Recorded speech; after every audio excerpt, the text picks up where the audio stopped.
சில மரங்களோடு சில மரங்கள், கொடியானது செடியிலே நிலைத்திராவிட்டால், சில என்ன சொல்றது, பாகக்காய், புடலங்காய், இதெல்லாம் ஏதாவது உண்மையில படத்தணும், அப்போதான் என்ன செய்யும், அது காய்க்கும். இது போல தேவனை நம்ம பற்றி கொள்ளணும். சில மரங்களுக்கு மேலே, கல்கட்டுக்கு மேலே அந்த சில என்ன சொல்றது, யோசேப்பு கனிதிரும் திராட்சை செடி, அவன் செடிகள் படரும். அதுக்கு வேறெல்லாம் கல்ல கூட பிடிக்கும், மரத்தில் பிடிக்கும். இதை போல தேவ பிள்ளைகளாகிய நம்ம தேவனை பற்றி கொள்ள வேண்டும். உடும்பு அப்படின்னு சொல்லுவாங்க. என்னப்படி? திருடர்கள் உடும்பை பயன்படுத்துவாங்களாம். சாப்பிட மட்டுமல்ல, உயரமான மதில்களில் ஏறி திருடுவதற்காக உடும்பை பயன்படுத்துவாங்களாம். உடும்பை அப்படியே வாழை பிடிச்சிட்டு அப்படியே விடுவாங்களாம். அது கல்கட்டில் உறுதியாக பிடிக்குமா. ஒரு மனிதன் பிடிச்சு ஏறினா கூட சொல்லுங்க, அந்த பிடியை விடாது. உடும்பு பிடின்னு சொல்லுவாங்க. இது போல நாம் ஆண்டவரை பற்றி கொள்வது உடும்பு பிடிச்சது போல இருக்கணும். யோசித்து பாருங்க, 50 கிலோ 60 கிலோ வெயிட் உள்ள மனிதன் அதை பிடிச்சு தூங்கினா கூட உடும்பு நிச்சயாது, அப்படி பற்றி பிடிச்சு. இது போல தேவனை நீங்களும் நானும் பற்றி பிடிக்கணும். எப்படி நம்ம தேவனை பற்றி இருக்கிறோம்? வாலிப பிள்ளைகள், பெரியவங்க, நம்ம ஆண்டவரை எப்படி பற்றி இருக்கிறோம்? ஸ்தோத்திரம். ஆமென். கண்டிப்பா தேவ பிள்ளைகளாகிய நம்ம ஆமென் உறுதியாக தேவனை பற்றிக்கொள்வதை குறித்து ரூத்தை குறித்து சொல்லியிருக்கு. ஒர்பாள் முத்தமிட்டு போய்விட்டான். ரூத்தோ அவளை விடாமல் பற்றிக்கொண்டு, அப்போ ஆண்டவரை விட்டு விட்டு பற்றிக்கொள்ளவரும் இருக்கிறாங்க. 3 மாதம் ஆண்டவரை பற்றி கொண்டு, திரும்ப கஷ்டகாலம் வரும்போது ஆண்டவரை பற்றி கொள்ளாமல், திரும்ப ஒரு எழுப்புதல் கூட்டம் வச்சு அவங்கள உற்சாகப்படுத்தி, திரும்ப 3 மாதம் ஆண்டவரை பற்றி கொண்டு, திரும்ப ஒரு 5 மாதம் 6 மாதம் தன்னோட ஏதோ ஒரு சோதனை காலத்தில் ஆண்டவர் விட்டு பற்றிக்கொள்ளவும் இருக்கிறாங்க, விடாமல் பற்றிக்கொள்ளவும் இருக்கிறாங்க. கையை உயர்த்துவோர் அல்லேலூயா. நம்ம யாரா இருக்கணும் பிரதர்? சொல்லுங்க, நம்ம யாரா இருக்கணும்? ஆமாம், தலைமுறைகள் தோறும் தேவனை விடாமல் பற்றிக்கொள்ளவங்களா இருக்கணும். சிலர் பாருங்க, ஒரு தாய் தகப்பன் நல்ல ஆவிக்குரியவங்களா இருப்பாங்க. அவங்க காலத்துக்கு பின்பு பிள்ளைகள் ஆவிக்குரிய வாழ்வில் இருக்க மாட்டாங்க. சில தலைமுறைகள் தாண்டி ஏதோ சோதனைகள் கஷ்டங்கள் மூலம் ஆண்டவரை தேடி வருவாங்க. நீங்களும் தான் அப்படி கிடையாது. நாமும் ஆண்டவரை விடாமல் பற்றி கொள்ள வேண்டும். தலைமுறைகளும் ஆண்டவரை விடாமல் பற்றி கொள்ள வேண்டும். அதான் தாவீது குமாரனாகிய சாலோமனுக்கு சொல்லும்போது, என் குமாரனாகிய சாலோமனே, என் பிதாவின் தேவனை நீ நன்றாய் அறிந்து. கையை உயர்த்துவோர் அல்லேலூயா. ஆகையினால எத்தனை விரும்புறீங்க, நான் ஆண்டவரை பற்றி கொள்வது போல என் பிள்ளைகளும் ஆண்டவரை பற்றி கொள்ளணும்? விரும்புகிற பெற்றோர் மட்டும் ஒரு அலை சொல்லுங்க பாப்பா. பிரதேசுக்கு அந்த வாஞ்சியே கிடையாதா? அல்லேலூயா, ஸ்தோத்திரம். தேவனுடைய பிள்ளைகளே, சரி, தேவனை நாம் பற்றி கொள்ள வேண்டும் என்கிற ஒரு சத்தியத்தை நம்ம தியானிக்க போகிறோம். ரோமர் 5ஆம் அதிகாரம் 3ஆம் வசனத்திலே முதல் பற்றி கொள்ள வேண்டிய ஒரு காரியம், அது மாத்திரமல்ல, உபத்திரவம் பொறுமையையும், பொறுமை பரீட்சையையும், பரீட்சை நம்பிக்கையை உண்டாக்குறது என்று நாங்கள் அறிந்து. எபிரேயர் 3:14 சொல்லுகிறது. ஒரு முறை வாசிப்போம். எபிரேயர் 3:14. நாம் ஆரம்பத்தில் கொண்ட நம்பிக்கையை முடிவு பரியந்தம் உறுதியாய் பற்றி கொண்டிருப்போமாகில் கிறிஸ்துவினிடத்தில் பங்குள்ளவர்களாய் இருப்போம். ஆமென். பக்கத்துல சொல்லுங்க, ஆண்டவரிடத்தில் உங்களுக்கு பங்கு கிடைக்கும்னா ஆரம்பத்தில் கொடுத்த நம்பிக்கையை முடிவு பரியந்தம் பற்றி கொள்ளணும். அதான் ஒரு பாட்டு பாடுறோம், என் ஜீவன் என் நாட்கள் முடியும் வரை என் ஜீவன் உம்மையே ஆராதிப்பேன். கடைசியாக நம்ம சொல்லுகிற வார்த்தை தேவனை பற்றிய நம்பிக்கையுள்ள வார்த்தையா இருக்கணும். அப்படிதானே? பொதுவாக மரண நேரத்தில் வயதானவர்களை சுற்றி சுற்றி மாமி மருமகள் கப்பில் தண்ணி எடுத்துட்டு அப்படி தானே சோதர். பிள்ளை பிறந்த உடனே நாக்கு உணர்ந்து, அப்போ நாக்கில் என்ன செய்வோம்? அதுதான் கடைசி நேரம். நமக்கு நாக்கில் தண்ணியை கொடைக்கணக்கில் ஊற்ற முடியுமா? மாமி மருமகள் பிள்ளைகள் எல்லாம் சுற்றி சுற்றி கப்பில் தண்ணி வச்சுட்டு ஸ்பூனையும் கொண்டு கடைசி நேரம் தண்ணி ஊற்ற காத்திருப்பாங்க. அப்போ சொல்லுகிற ஒரு வார்த்தை, ஒரு செய்கை தேவ நம்பிக்கையுள்ள வார்த்தையாக இருக்கணும். அதை பார்க்குற தலைமுறைகள் கர்த்தருக்குள் இன்னும் உறுதிப்படணும். இந்த தெய்வத்தை நம்பி ஒன்றும் நடக்கலை மக்களே.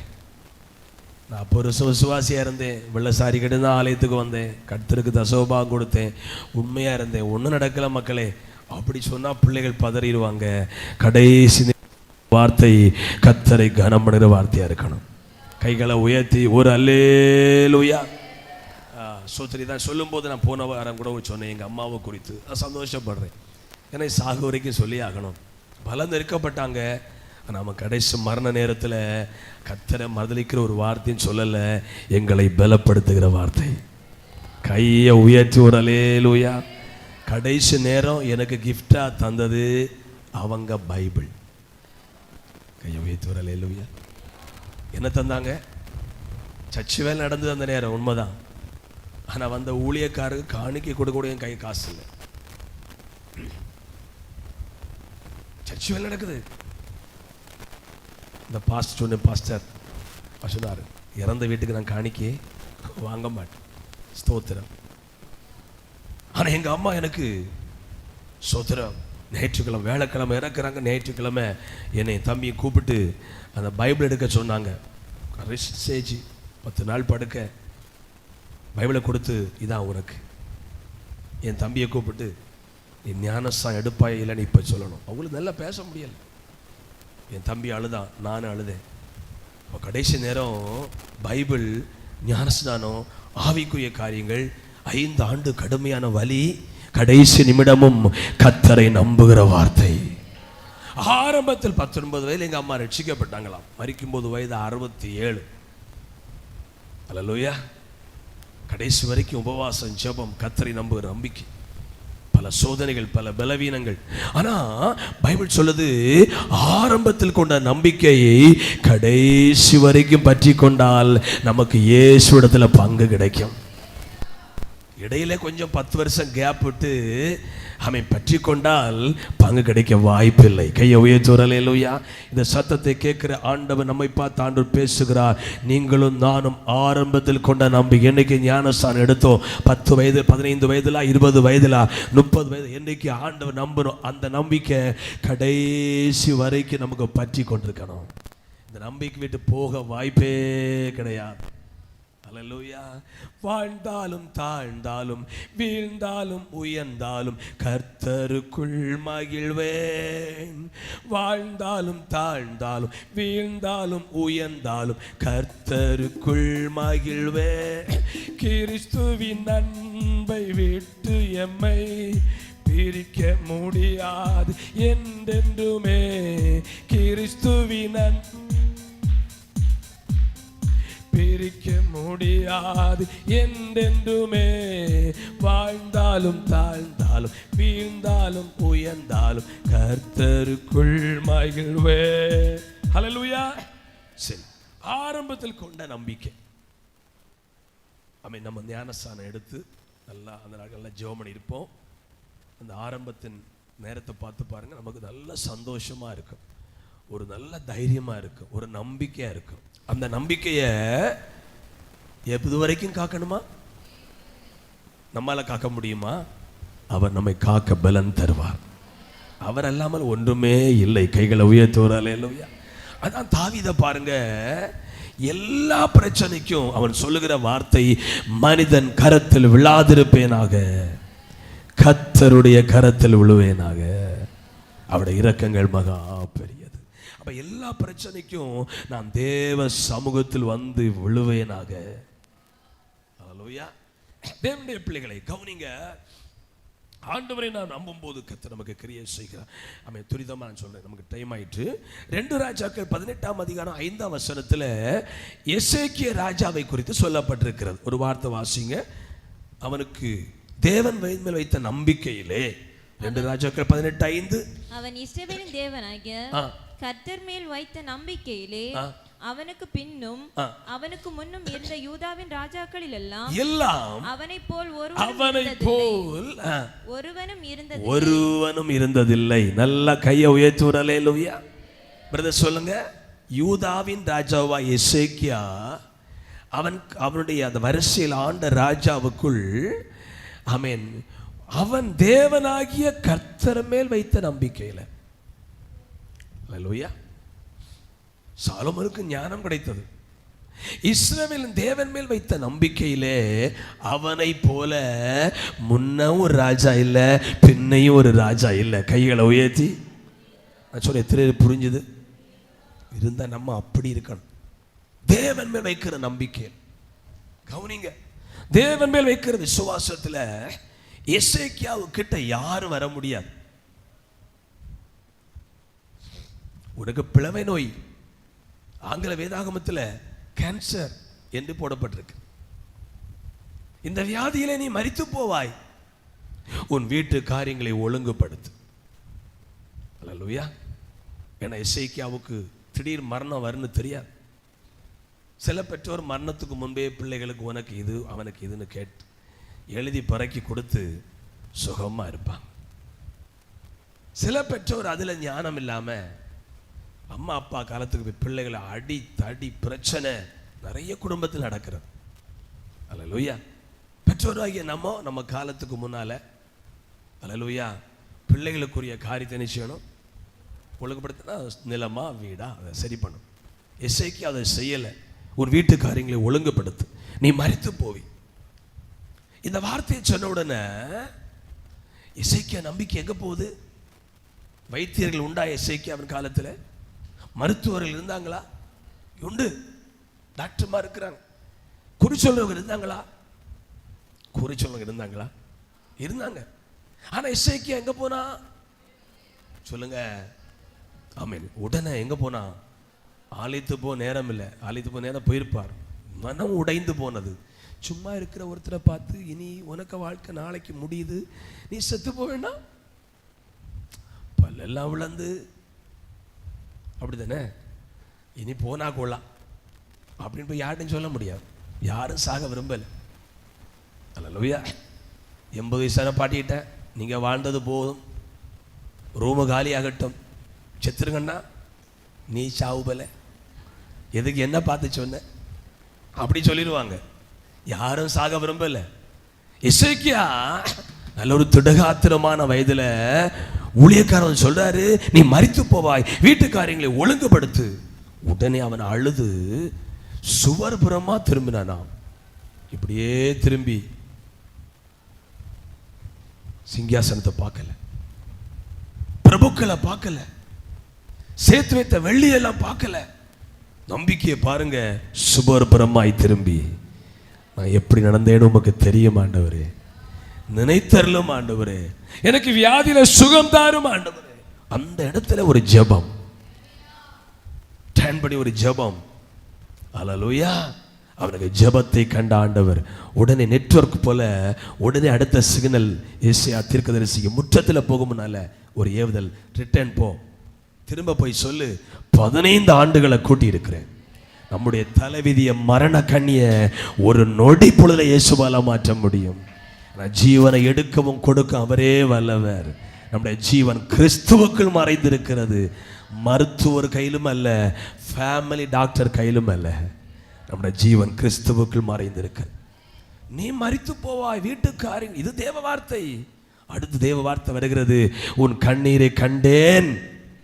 ராஜா அழுகிறான். யோசித்து பாருங்க, இந்திய பிரதமர் அழுதா எப்படி இருக்கு? அப்படித்தானே சொல்ல போடுவாங்க. ஆமேன். இந்த என்ன இங்க ஒரு மக்கள் எல்லாம் கொண்டாங்களே, அந்த இடத்து பேர் என்ன உங்களுக்கு மறந்துட்டா? ஜம்மு காஷ்மீர்ல அந்த மரணத்தை அறிந்து பிரதமர் கண் கலங்கினார். கண் கலங்கினா அழுதாருல்ல, அது கூட பெரிய எழுத்துல வரும். எசேக்கியா ராஜா அழுதான், கண் கலங்கல, அழுதான், சுவர்வரமாய் திரும்பி அழுதான்.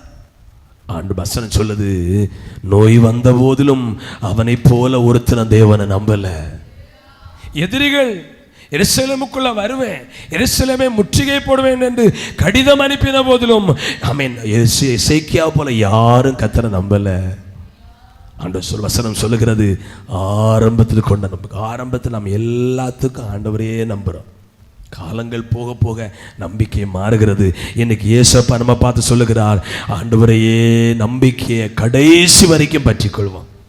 ஆண்டோட அந்த கிருபை கேட்கணும். எனக்கு தந்த நம்பிக்கையை ஞானஸ்நானம் எடுக்கும்போது உங்களுடைய வசனத்தை விசுவாசித்து எனக்கு தந்த நம்பிக்கையை கடைசி வரைக்கும் எனக்கு பற்றி கொள்ள கிருபை தர ஆண்டவரே.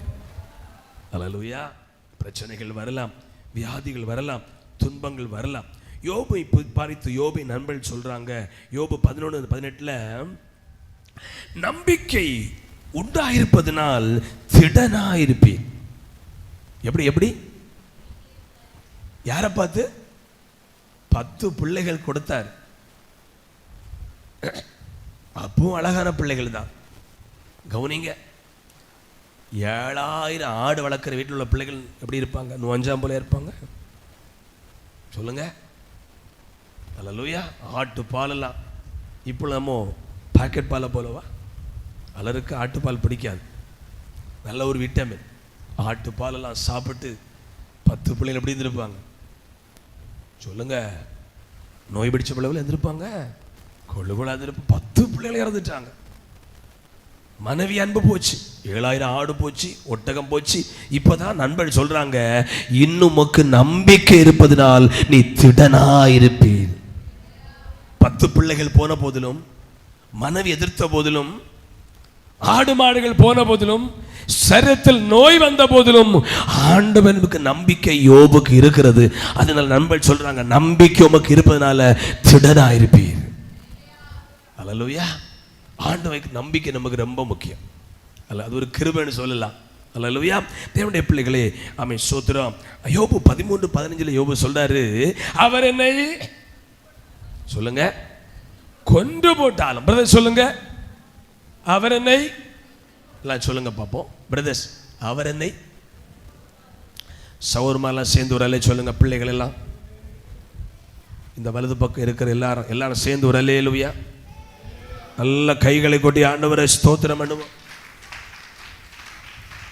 நல்ல கைகளை அசைத்து ஒரு அல்லேலூயா. கொஞ்ச நேரம் அப்படி உட்கார முடியும், அப்படியே தூக்கம் வந்துடும். நீங்க கண்ணு மூடி தூங்குனா காதும் தூங்கிடும். பிறகு ஒன்றும் இவ்வளோ கஷ்டப்பட்டு ஆராதனைக்கு வந்து செய்தி மட்டும் கேட்கலன்னா பிரயோஜனம் இல்லை. அல்லேலூயா. கவனிங்க, நல்லா சேர்ந்து எல்லாரும் அல்லேலூயா சொல்லுவோம். நல்ல கையை கொட்டி கத்துற ஸ்தோத்திரம் பண்ணுவோம். சரி, கவனிங்க. அவர் என்னை கொண்டு போட்டாலும் நம்பிக்கைய ஜீவனை தந்தால் மட்டும் அவரை நம்புவதில்லை, அவர் நம்மை கொண்டு போட்டு. இதெல்லாம் சொல்ல எவ்வளவு கடினம் தெரியுமா? நான் சும்மா சொல்றேன். சும்மானா நான் சாதா சொல்றேன். 10 பிள்ளைகள் எல்லாம் செத்து போனாங்க. சரீரத்தில் வியாதி, சரீரத்தில் கஷ்டம், உதட பல்ல மூட கொஞ்சம் சதம் மட்டும் இருக்குது. 9 அடி உயரமுள்ள யோபு தூர வரும்போது ஒரு தெரியல, உடம்பே அழிஞ்சிட்டு. அவர் சொல்றாரு, அவர் என்னை கொண்டு போட்டாலும் அவரை தான் நம்புவேன், வேற ஒரு தெய்வத்தை நம்ப போக மாட்டேன். எத்தனை பேர் சந்தோஷமா சொல்றீங்க? அல்லேலூயா. இயேசு நம்ம கொல்ல மாட்டார். கொண்டு போட்டாலும், தீயில போட்டா எரிக்க ஒப்பு கொடுத்தாலும், சிங்க கெபியில சிங்கத்தின் வாய்க்கு இரையாக ஒப்பு கொடுத்தாலும், ஆமென், அவர் மேல நம்பிக்கையா இருப்பேன். நம்முடைய நம்பிக்கை கடைசி வரைக்கும் பற்றி கொள்ள வேண்டும். அவர் கண்டிப்பா நமக்கு கிருபைகளை தருவாராக. அல்லேலூயா. நீதிமொழிகள் 10:28 சொல்லுகிறது, நீதிமான்களின் நம்பிக்கை மகிழ்ச்சியாகும். பக்கத்தில் சொல்லுங்க, உங்க நம்பிக்கை தற்சமயம் துக்கம் போல இருக்கலாம், காலங்கள் வருகிறது, உங்க நம்பிக்கை மகிழ்ச்சியாகும். கொஞ்சம் சந்தோஷமா சொல்லுங்களேன். நீங்க கை கொடுக்கிற சிலர் ஏதோ துன்பத்தினால துக்கமாக இருப்பாங்க. நீங்கள் அப்படியே என்ன அப்படிதானே? எனக்கு ஒரு பாஸ்டர் சொன்னார், அவருக்கு தெரிஞ்ச ஒரு விசுவாசி ஃபோன் பண்ணுவாராம். அவர் ஃபோன் பண்ணி, பாஸ்டர் பிரைஸ் தி லார்ட், எப்படி இருக்கிறீங்க? அந்த ஆள் அப்படி கேட்கும்போது நமக்கே பூஸ்ட் குடிச்ச போல இருக்கு. எப்படி இருக்கிறீங்க பாஸ்டர், நல்லா இருக்கிறீங்களா? அவர் சொல்கிறாரு, அந்த விசுவாசி ஃபோன் பண்ணி, அவர் இவாஞ்சலிஸ்ட் ஃபோன் பண்ணி நம்ம விசாரிக்கும் போது ஒரு நம்ம சோர்ந்திருந்தா நமக்கே பலன் வருது. அப்படி ஒரு சொல்லுங்க பார்ப்போம். என்ன சொன்னேன்? நீதிமான் நம்பிக்கை, கரத்தை பிடிச்சு உலுக்கி சொல்லுங்க, நீதிமான் நம்பிக்கை. பிரதர் சொல்லுங்க, சொல்லுங்கய்யா கையை கொடுத்து. நீதிமான் நம்பிக்கை மகிழ்ச்சியாகும். அந்த காலம் சீக்கிரமா வருது. இப்போ ஒருவேளை துன்பம் இருக்கலாம், நீதிமொழி சொல்லுகிறது, வசனம் சொல்லுது, நீதிமான் நம்பிக்கை மகிழ்ச்சியாகும். நீதிமானின் தேவன் கண்டிப்பா அதை செய்வார். ஹல்லேலூயா. ஒருவேளை இப்போது உங்க நம்பிக்கை துக்கம் போல இருக்கலாம், மனுஷ பார்வைக்கு கர்த்தர் அந்த நம்பிக்கை மகிழ்ச்சியாக்குவார்.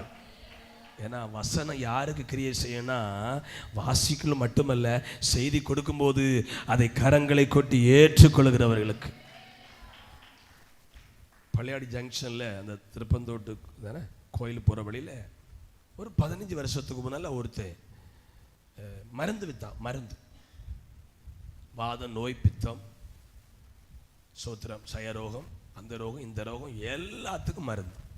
வெறும் 100 ரூபாய்க்கு ஒரு 50 பேர் கூடி நிற்கிறாங்க. நானும் போய் எத்தி பார்த்தேன். என்ன மருந்து கொடுக்குறான்? ஒரே மருந்து, சிவப்பு கலராக இருக்கு.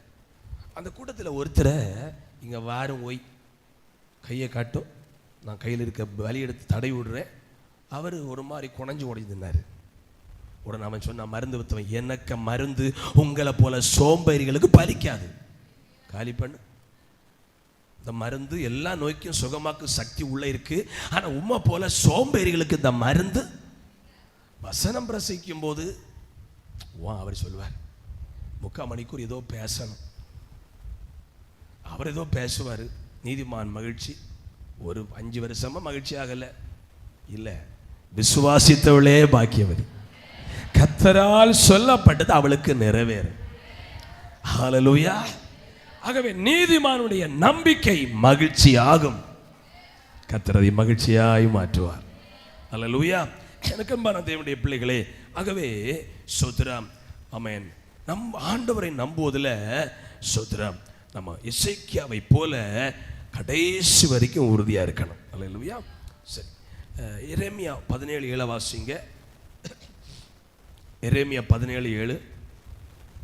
பைபிள் திருப்பிக் கொள்ளுங்க எல்லாரும். எரேமியா 17:7. கர்த்தர் மேல் நம்பிக்கை வைத்து கர்த்தரை தன் நம்பிக்கையாய் கொண்டிருக்கிற மனுஷன் பாக்கியவான். இங்க பாருங்க, கர்த்தர் மேல் நம்பிக்கை வைத்து, இது எல்லாரும் செய்கிற காரியம். அடுத்த வார்த்தை கர்த்தரையே நம்பிக்கை. இப்போ இது கர்த்தர், இதை நம்பி இருக்கிறேன், நம்பிக்கை இருக்கு, இதையே நான் நம்பி இருக்கிறேன். புரிஞ்சவங்க எல்லாம் சொல்லுங்க பார்ப்போம்.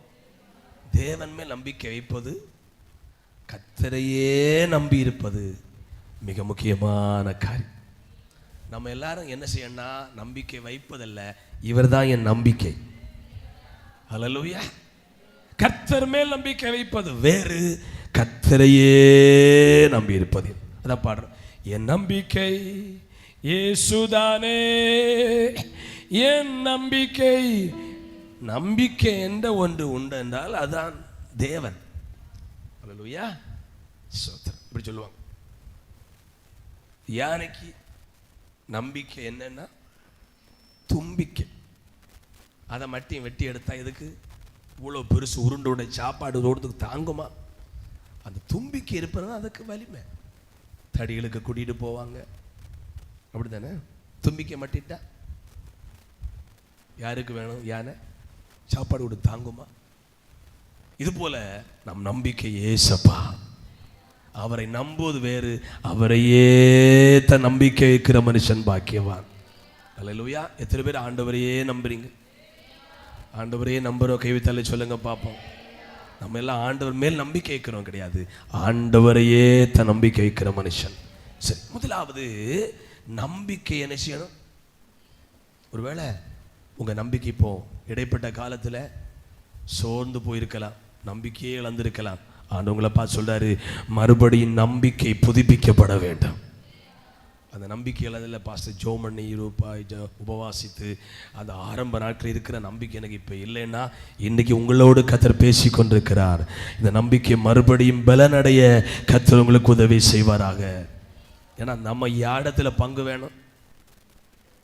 யார்ட பங்கு? அப்பா தர பங்கா? இல்லை, யார் தங்கு? யார் தர பங்கு? தேவனிடத்தில் பங்கு வேணும். ரெண்டாவது, நம்மை பற்றி கொள்ள வேண்டிய ரெண்டாவது காரியம் சோத்திரம். முதல் காரியம் என்ன பற்றி கொள்ளணும்?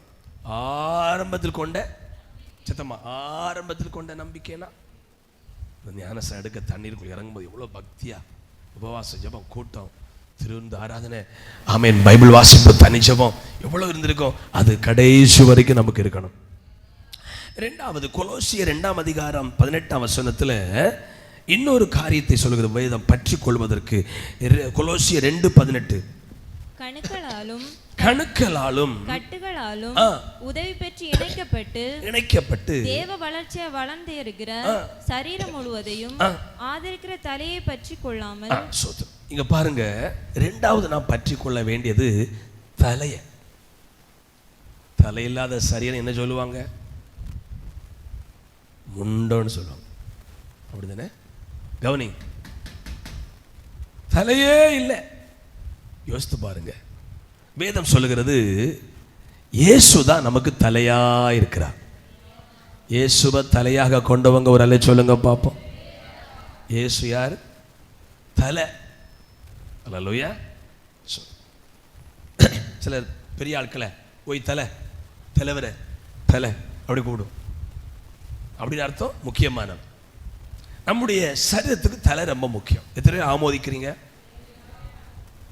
தலையை மாற்றி வச்சு என்ன ஆகும்? இப்போ நம்ம தலையெல்லாம் மாற்றி வச்சு என்ன ஆகும்? நம்ம பேசுறத கேட்காது, ஒன்றும் கேட்காது. தலை ரொம்ப முக்கியம். அல்லேலூயா. ஆண்டவர் அப்படிதான் நம்ம படைச்சிருக்கிறார். தலையோடு கணுக்களாலும் இணைக்கப்பட்டிருக்கு. அல்லேலூயா. பாருங்க, இந்த ஒரு கை சேலை எழுந்துட்டு உடனே மருத்துவர் என்ன சொல்லுவாங்க?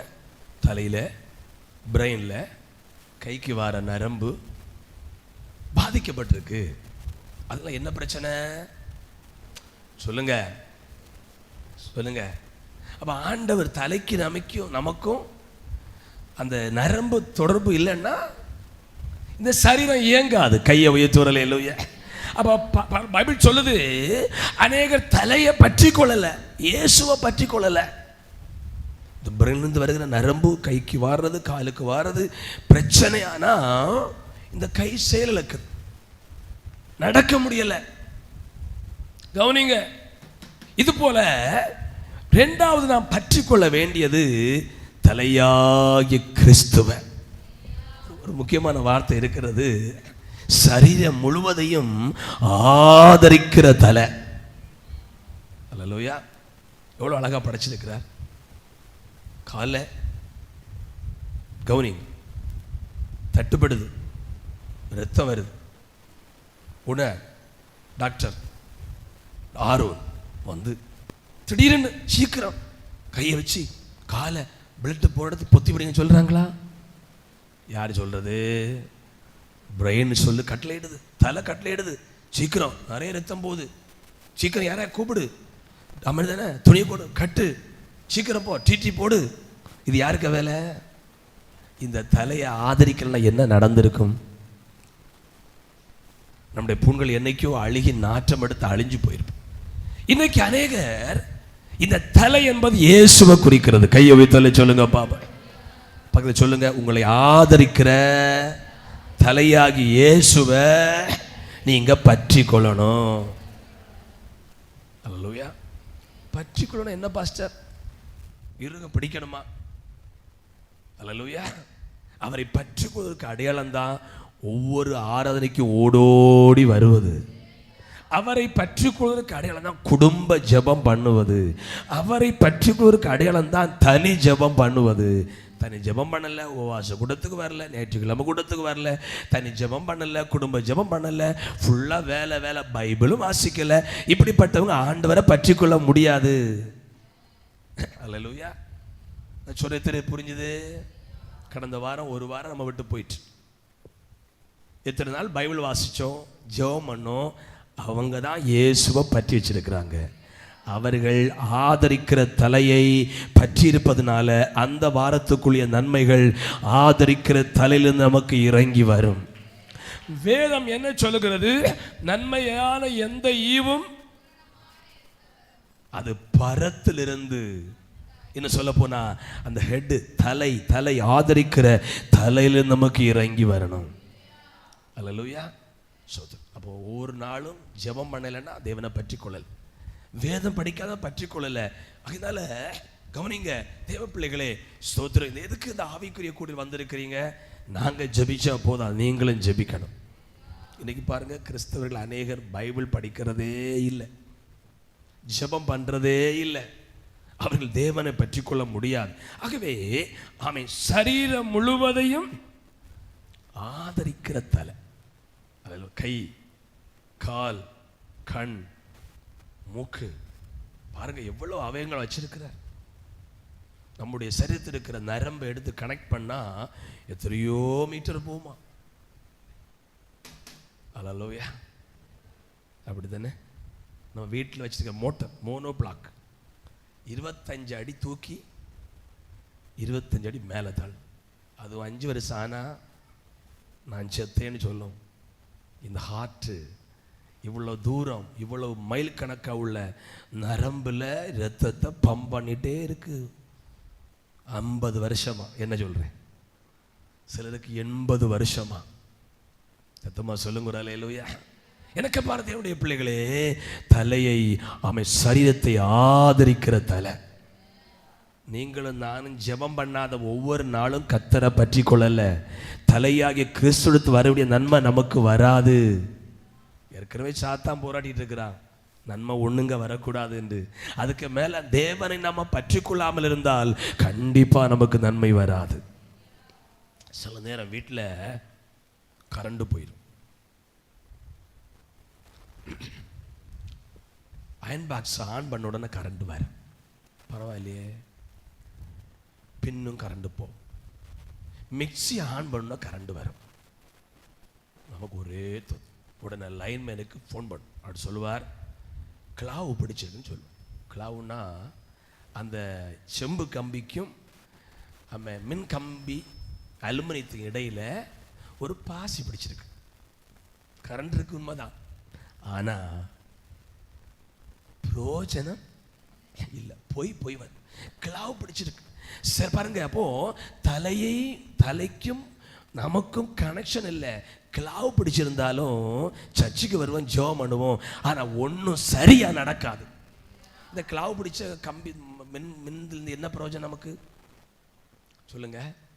சாயங்காலம் 8 மணிக்கு பெரிய தோட்டையும் கொண்டு குத்துடா, கரண்ட் வந்து வீட்டில் வந்து கிரைண்டரை போட்ட உடனே போச்சு, அண்ணா போச்சு. எத்தனை இப்படி அனுபவம் இருக்கு? நான் அனுபவத்தோடு பேசுறேன். இப்படி கரண்டை குத்தி பல நாள் ஓட்டி பிறகு ஒரு நாள் மொத்தத்தில் ஸ்டாப் ஆகும். கண்டிப்பாக அந்த செம்பு கம்பி, இரும்பு கம்பி, அந்த அலுமினிய கம்பியும் கனெக்ஷன் மொத்தத்தில் வராது. அப்போதான் யார சொல்லுங்க, இது எல்லா வீட்டிலும் வருகிற ஒன்று தான். சத்தமா சொல்லுங்க அல்லேலூயா. பாருங்க ஆண்டவரை, ஏன்னா அந்த அந்த அலுமினிய கம்பியும் செம்பு கம்பியும் சரியா கனெக்ட் ஆகணும். இந்த ரெண்டுக்கும் இடையில ஒரு வித பாசி பிடிக்கும். சிலர் வேஸ்லின் போடுவாங்க, அதுல பாசி பிடிக்காம இருக்கு. நம்ம கனெக்ஷன் போட்டாங்க, அதான் அனுபவத்தோட சொல்றேன். கவனிங்க, இதை போல நம்மை ஆதரிக்கிற தலை, நான் சொல்ல இந்த மின் கம்பி, நம்ம இணைக்கப்பட்டிருக்கிறோம், நம்ம பற்றி இருக்கிறோம். நம்ம டெய்லி வேதம் வாசித்து ஜெபிக்கலைன்னா கரண்ட் இருக்கும், ஆனா பிரயோஜனம். பக்கத்து வீட்டில் கமையா ஏசி போட்டு உறக்கம், நம்ம ஏசி போட்ட உடனே இந்தா போச்சு. அல்லேலூயா. பிறகு ஒரு ஆள் போஸ்ட் மூட்டில் தோட்டம் வச்சுட்டு ஒரு ஆள் வீட்டில் எவ்வளோ நாள் ஓட முடியும்? யோசித்து பாரு. அப்படி தானே? குத்தி பிடிச்சிட்டே இருக்கணும். அதுவும் முளை தோட்டம் இருந்தாலும் நம்ம தப்புவோம். இரும்பு தோட்டம் போனால் நம்ம பாடம் போக்கு. நான் சொன்னது தமாசா சொல்லலை. நம்ம நம்பிக்கை எப்படி இருக்கு, இயேசு எப்படி பற்றி இருக்கிறோம். இன்றைக்கு அந்த மின் கம்பியில் இணைக்கப்பட்ட செம்பு கம்பி அதை சரியா பற்றலைன்னா ஆசீர்வாதம் வராது, விட்டு விட்டு வரும். இன்னைக்கு ஆண்டவர் என்னோடு உங்களோடு பேசி கொண்டிருக்கிறார். தேவனாய் கர்த்தரை தலையோடு தலையை பற்றி கொள்வோம். இது இருக்கிற கிளாவன்கிற பாவம், ஜெப குறைவு நம்ம விட்டு மாறட்டும். அல்லேலூயா. ஆமென். தானியேலை பார்த்து ராஜா என்ன சொல்றா தெரியுமா? நீ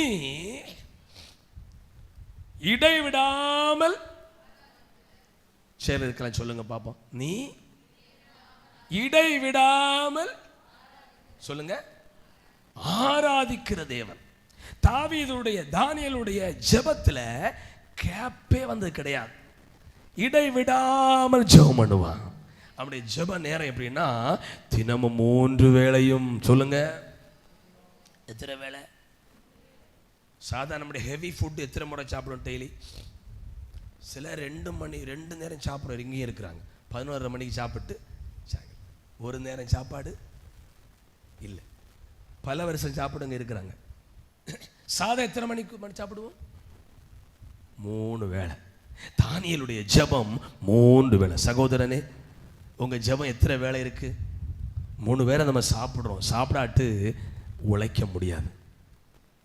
3 வேளை சாப்பிடாகணும். ஆண்டவர் நம்ம பார்த்து பேசுறாரு. தாமே தலையாகிய கிறிஸ்துவை பற்றி கொள்ளவில்லை என்றால் சரீரத்துக்கு பிரயோஜனமே இல்லை. அல்லேலூயா, அல்லேலூயா.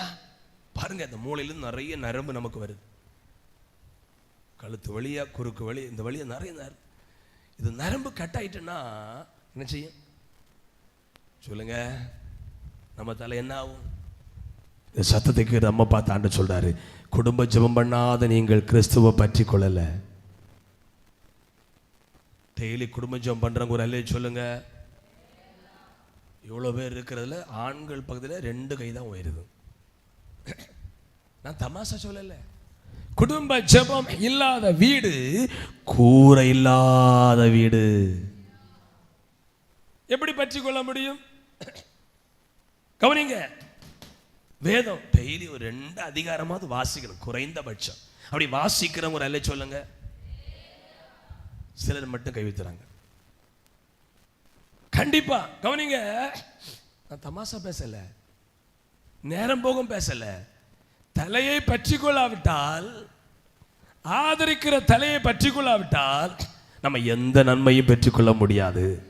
சரி, 2வது சரீரம் முழுவதையும், அது அப்படியே இருக்கு, வாசிங்க வாசிங்க. சரீரம் முழுவதையும் வாசிங்க. சரீரம் முழுவதையும் ஆதரிக்கிற தலையை பற்றி. இதான் நமக்கு பாயிண்ட். நம்ம முழுசையும், நம்ம முழுவையும், நம்ம எல்லாத்தையும், நம்முடைய வாழ்க்கை எல்லாவற்றையும் ஆதரிக்கிறது யாரு? சரீரம் முழுவதையும். ஆவிக்குரிய ஆசீர்வாதம், பொருளாதார ஆசீர்வாதம் எல்லாம் ஆதரித்து தருகிற நம்முடைய ஆண்டவராய் இயேசு தான். அப்படிதானே? எனக்கு பலன் இருக்கு, நான் நல்லா உழைச்சுவேன்னு சொல்ல முடியுமா? தலை என்பது சரீரம் முழுவதையும் ஆதரிக்கிறது, கையை ஆதரிக்கிறது. அப்படிதானே? ஆண்டவர் இயேசு நம்மை முழுசா ஆதரிக்கிறார். அல்லேலூயா. இன்னைக்கு இந்த சத்தத்தை கேட்கிற பார்த்து உங்களை பார்த்து ஆண்டு எச்சரிக்கிறார். குடும்ப ஜெபம் விட்டவங்க, பிரதர்ஸ், நான் அடிக்கடி சொல்லுவேன், நீங்க வேலை செய்யறீங்க, நல்லது சகோதரனே. குடும்ப ஜெபம் பண்ணுவ நேரத்தில் நீங்க கண்டிப்பா உட்காரணும். இல்லைன்னா உங்களை ஆதரிக்கிற தலையை நீங்க அலட்சியம் பண்ணீங்க. கவனிங்க, குடும்ப ஜெபம் பேரத்தில் கண்டிப்பா இருக்கணும். கவனிங்க பிள்ளைகள், கவனிங்க பெரியவங்க, கவனிங்க. குடும்ப ஜெபம் நமக்கு ரொம்ப முக்கியம். குடும்ப ஜெபம் இல்லாத வீடு கூரை இல்லாத வீடு. அல்லேலூயா. சரி, சரீரம் முழுவதையும் ஆதரிக்கிற தலையை எபேசியர் 1:23 வாசிங்க. எபேசியர் 1:23.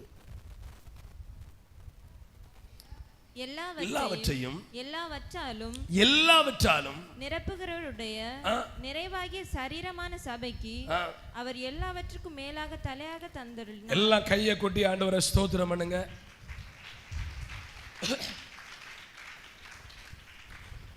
சின்ன பிள்ளைகள் பெரியவங்க எல்லாரும் நல்லா கைகளை கொட்டி ஆண்டவரை ஸ்தோத்திரம் பண்ணுங்க. கையை கொட்டி ஏசப்பாவை ஸ்தோத்திரம் பண்ணுங்க. அது யாருக்க பாட்டிலு தூக்கி வெளியே போடுங்க.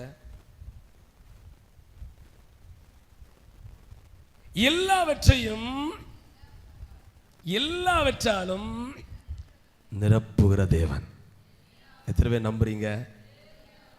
நம்முடைய பாத்திரம் தான் நம்முடைய இருதயம், நம்முடைய வீடு. சொல்லி பஞ்ச காலம் முடிகிறது வரைக்கும் கலசத்துல எண்ணெய் குறையாது, பானையில மா குறையாது. எல்லாவற்றாலும் நிரப்புகிற தலையாகிய கிறிஸ்து. நம்ம பாத்திரத்தை வச்சு காத்திருக்கிறோம். வானத்தை பார்க்கிறோம், கிழக்க பார்க்கிறோம், மேற்க பார்க்கிறோம், தெற்க பார்க்கிறோம், அமெரிக்காவை பார்க்கிறோம், கனடாவை பார்க்கிறோம், சவுதி அரேபியாவை பார்க்கிறோம், பஹ்ரைனை பார்க்கிறோம், துபாயை பார்க்கிறோம். ஆண்டவர் சொல்றாரு எல்லாவற்றையும் நிரப்புகிற தலையாகிய கிறிஸ்து. நம்புற மட்டும் அல்ல, சொல்லுங்க பாப்போம். அப்படிதான் ஒவ்வொரு நிரப்புதலுக்கு நம்ம என்ன பார்க்கிறோம்னா ஒவ்வொரு தப்பு கிடையாது. அல்லேலூயா, ஸ்தோத்திரம். ஒவ்வொரு நாட்டில் போய் வேலை செய்யணும், கர்த்தர் அனுமதித்த வெளிநாடு போகணும், இல்ல ஊர்ல வழி திறப்பா வேலை செய்வது தப்பு கிடையாது. ஆனா வேலை செய்கிறபடினால் நம்ம வாழ்க்கை திறப்பப்பட போகிறது இல்லை. எத்தனை பேர் பாவம் 30 கேட்டா 25 வருஷமா நான் ஊழியத்திற்காக 2 முஸ்லிம் முறை போனேன் போது சில வீடு ரூமுகளுக்கு பிரதர்ஸ் போவேன். பிரதர் எபனேஸ்வரோடு அவர் சொல்லுவார், நான் 25 வருஷமா இருக்கிறேன், ஏதாகிலும் முன்னேற்றம் உண்டான்னா ஒரு காசுக்கு முன்னேற்றம். ஆனா பாஸ்போர்ட்டை பார்த்தா சீலை அடிச்சு ஏர்போர்ட்ல பக்கமெல்லாம் நிரம்பிடு. அல்லேலூயா, சோற மாதிரி சொல்றேன். இப்ப ஜெபிக்கிற பொறுப்பு சகோதரிகளுமாருக்கு மட்டும் விட்டாச்சு. நம்ம போய் சம்பாதிச்சு 900 ரூபாய் கொண்டு அவங்க கையில கொடுப்போம். சகோதரனே கவனிங்க, நீங்கள் உங்களை பார்த்து ஆண்டவர் சொல்றாரு எல்லாவற்றாலும் நிரப்புகிறது நம்முடைய பலன் கிடையாது, தலையாகிய கிறிஸ்து. விட வேண்டிய பாவ வழிகளை விட்டு நீங்களும் குடும்ப ஜெபத்தில் சாமி ஒத்துழைச்சு உட்கார்ந்து தனி ஜெபம் பண்ணி நீங்க செய்து பாருங்க, உங்க வாழ்க்கையை வெறுமையான பாத்திரத்தை இயேசு நிரப்புவார்.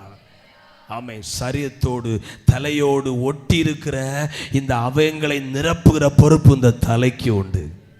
கையை உயர்த்துவது. அல்லேலூயா, ஹல்லேலூயா. குடும்பத்தில் ஆசீர்வாதம் குறைவு இருக்கலாம், ஆனால் ஜெப குறைவுகள் உங்களை விட்டு மாறும்போது அந்த நிரப்ப வல்லவராக இருக்கிறார். நம்புற மட்டும் அல்ல, சொல்லுங்க பாப்போம், சத்தமா சொல்லுங்க. அல்லேலூயா. நீங்க உண்மையா ஜெபிச்சா கர்த்தர் திறக்காத வழிகளை உங்களுக்காய் திறப்பார். அதை சொல்லும்போது எனக்கு ஒரு அநேக முறை உங்களுக்கு நான் சொல்லியிருக்கிறேன். ஒரு சாதா கிறிஸ்தவ குடும்பத்தில் ஒரு சகோதரி, ஷார்ட்டாக நான் சொல்லி விடுறேன், சில கேட்டிருப்பீங்க பாரு, இப்படி பல சாட்சிகள் இருக்கிறது. அதை நான் ஒருக்கா கூட சொல்கிறேன். அந்த குடும்பத்தில் ஆசீர்வாதம் இல்லை பாருங்க. 6-7 பிள்ளைகள், இப்போ தானே 2 பிள்ளைகள், 10-12 பிள்ளைகளை பெற்றோர் பெற்று வளர்த்தாங்க. அப்போ எல்லாம் திருமணம் முடியும் போது இப்போ என்ன, கல்யாணத்துக்கு முன்னே வீடு கட்டி அவன் தனி வீடு இருந்தா பெண்ணு கட்டு உண்டு. அல்லேலூயா. அதான் சீட்டு வீடு இருந்தா அவ சொல்லியா, நான் வருமுனால காங்கிரீட் ஆக்கி அப்படியே மாறின சம்பந்தம் இருக்கு. அவ இருக்கிற வீடு ஓடு வீடு, எல்லா வீடும் சரியா, ஓடும் சரியா இல்லை. ஆனா புது மாப்பிள்ளை வீடு காங்கிரீட் இல்லைன்னு சம்பந்தம் மாறி இருக்கு. முன்ன எல்லாம் திருமணம் பண்ணி வரும்போது சாதா ஒரு வீடு 4 கட்டு வீடாகும். ஒவ்வொருத்தரும் அங்கங்கே சாட்சி. அப்படித்தானே பிரதர்? மூத்தவர் கல்யாணம் பண்ணும்போது ஒரு ரூமு, அடுத்த உள்ள கல்யாணம் இன்னொரு ரூமு, அடுத்து சின்ன ஒரு வீடு 10 பேர் இருந்தா சுத்திலும் வீடா ரோடா. அப்படித்தானே? ஆமா இல்லையா? இப்படியே ஒரு சகோதரி ஒரு வீட்டில் போய் சேர்ந்தாங்க. 7-8 பேர், சின்ன சின்ன ரூமு, ஒரே கழிவறை, எல்லாரும் அங்கேயே இருக்கிறாங்க. சமையல் பண்ணி ஷிஃப்ட் டியூட்டி போட்டு தான் சமையல், கிச்சன் ஒன்று. அல்லேலூயா. மேக்சிமம் ஒரு பானை இருக்கும், அது ஒரு பெரிய ஆசீர்வாதம். இப்போ நடக்கவே நடக்க பாருங்க. இந்த சகோதரிக்கு வாய்ப்பு இல்லை, ஆனா ஜெபிக்கிற ஒரு சகோதரி. ஒரு நாள் அவங்க ஜெபிக்க ஆரம்பிச்சாங்க. நெருக்கம், ஏன்னா பிள்ளைகள் வளரும் போது சண்டை வருது, பிரச்சனை வருது. ஏசப்பா எனக்கு நீங்க கண்டிப்பா வழி திறந்து ஆகணும். அங்க இருக்கிற 6 மருமக்களும் ஜெபிக்கல, இவ ஜெபிக்க ஆரம்பிச்சான். ராத்திரி எழுந்து ஜெபமணி ஜெனரா ஆவேசத்துல அந்த கழுது ஜெபிக்கும் போது, ஏங்கி ஜெபிக்கும் போது சத்தம் அதிகமாக வந்துடும். மாமி ஒரு கத்தோலிக்க பின்னணியில் உள்ளவங்க, ஜெபம் பிடிக்காது. அம்மா சத்தம் போடுவாங்களா, மாமி ஏய் அவன் என்ன கரைஞ்சி கேக்கு, ஒழுங்கா படுத்து உறங்க சொல்லு. டேய் அம்மா திட்டியா, பையன் ஜெபம் ஜெபத்தை நிறுத்தல. மாமி சொன்ன போதிலும் ஜெபிக்க ஆரம்பிச்சாங்க. நடந்தது என்ன தெரியுமா? ஒரு நாள் அவங்க கடைக்கு போயிட்டு வரும்போது அங்கே ஊரில் ஒரு ஐயா இருக்கிறார், அந்த மாப்பிள்ளையுடைய சொந்தக்கார். அவர் கூப்பிட்டு சொன்னாரா, ஏதோ ஒரு பேர் மறந்துட்டு, லிஸ்ஸின்னு வச்சுருவோமா, இங்கே லிஸ்ஸி இருக்கீங்களா, லிஸ்ஸி எப்படி நான் உனக்கு வீடு வைக்க ஒரு 5 சென்ட் நான் தாரேன் அப்படின்னு. எத்தனை சென்ட்? இவருக்கு பிள்ளைகள் இல்லை, நிறைய சொத்து உண்டு. ஆனால் காக்கா வந்து காக்கான்னு கரைஞ்சா, கொஞ்சம் வெயிட் பண்ணு நான் கையை கழுவிட்டு வாரேன்னு சொல்லி தான் காக்கா விரட்டுவார். ஏன்னா கை இருக்கிற எச்சி கூட யார் சாப்பிடக்கூடாது. அப்படி ஒரு கஞ்சூசு. இந்த அம்மா சொன்னாங்களா, லிசி சொன்னாங்களா, ஜெபத்திற்கு மேன்மை சொல்லித்தாரேன். சகோதரனே, எல்லாரும் அப்படி இருக்கிறாங்க இல்லை. உங்கள் ஜெபம், உங்களுடைய வாழ்க்கை, விசுவாசம், வேத வாசிப்பு அதிகரிக்கட்டும். கர்த்தர் நிரப்பாத பகுதிகளை நிரப்புவார். ஏன்னா எல்லாவற்றையும் நிரப்புகிறவர் நம்முடைய ஆண்டவர். வெறுமையான பாத்திரம் நிரம்பி வழியும். இப்போ அந்த அம்மா சொன்னாங்களா, அங்கிள் மாமா எனக்கு சொத்து தர்றீங்க, ஆனால் வீடு வைப்பதற்கு பணம் இல்லையே அப்படின்னு. அவர் சொன்னாராம், நானே உனக்கு வீடு கட்டி தர்றேன். வீட்டுக்கு வந்து புருஷனை சொன்னாங்க. இப்படி ஒரு இந்த மாமா சொன்னார். அப்படி அவரா சொல்லுவாரா? ஊர் ஃபுல்லாக ஸ்ப்ரெட் ஆயிடுச்சு. இவர் எப்படி சொன்னார்? கண்டிப்பாக இடத்தையும் எழுதி கொடுத்து அழகான வீடை கட்டி கொடுத்தார்.